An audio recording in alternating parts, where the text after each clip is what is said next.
Okay, you're saying what is actually happening is the opposition is unable to offer an alternative vision, has become desperate and despairing, and that is the real issue at stake, not some institutional corrosion that is, as Yogendra Yadav seems to suggest. Jayaprakash Narayan, two very stark different viewpoints being expressed. Yogendra Yadav predicting that we are heading towards an executive monarchy in a way, and you've got Rajat Sethi suggesting that this is only the opposition in decline. Is there a middle ground? Rajdeep, as in many cases, the truth lies somewhere in the middle. Both of them have elements of truth. There has been a long-term decline, there's no doubt about it. It's not because of one party or the other. It's because of certain institutional lacunae. And from time to time, there seems to be some acceleration, some dramatic manifestation of it, and some excessive polarization. What's happened is we borrowed the Westminster model, where the legislature and the executive were fused inevitably. You talked about separation of powers. That's only theory. In reality, there is no separation of powers in the Westminster model. On paper, it is there, because the legislative majority sustains the government. Once the government is in power, by definition, it has majority control of the legislature. Therefore, legislature can't really hold the government to account. Take Theresa May.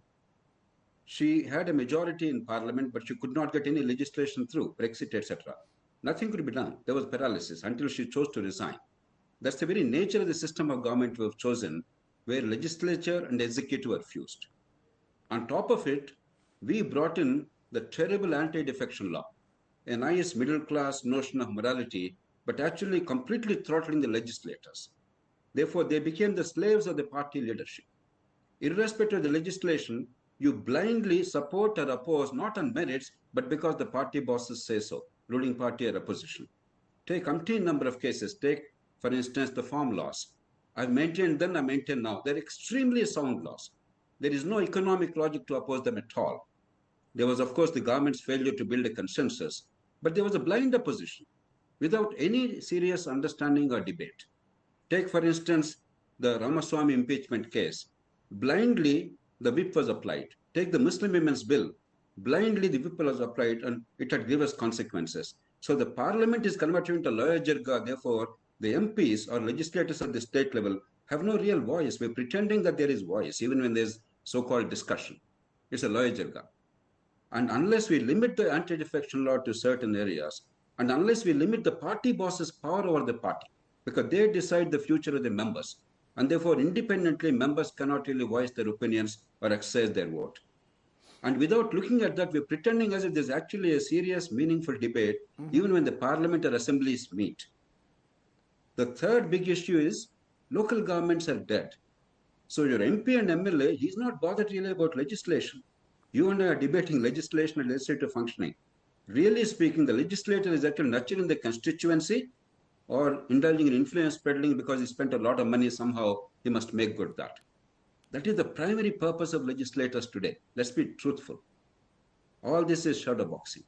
The fourth is the committee system is more or less ineffective. In parliament, it's somewhat functional, but not really effective because committees are not empowered. States, they are more or less non-existent. As Woodrow Wilson said, parliament in session, he talked about Congress in America. Congress in session is Congress an exhibition. Congress in committees is Congress at work.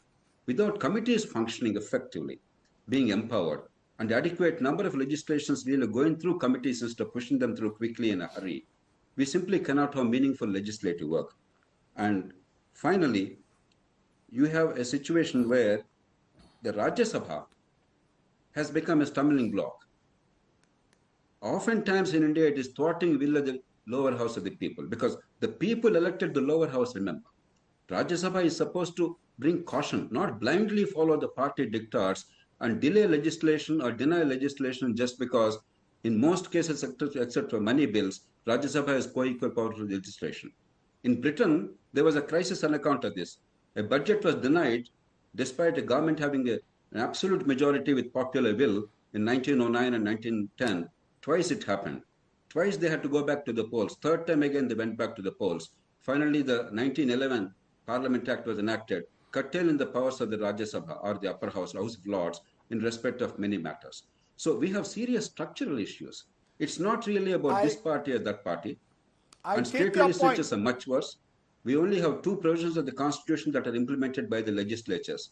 Article 174.3 says there shall not be more than a gap of 6 months between, or a gap of 6 months between two sessions.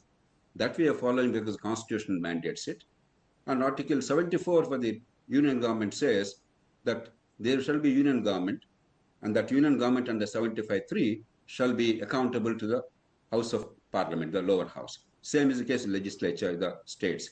That's about the only thing. The majority giving birth to the government, and 6 months period in between two sessions. Otherwise, legislatures for long, not today, for about 40 years at least, have been pretty dysfunctional. And much more You've happened raised earlier several. also. I'm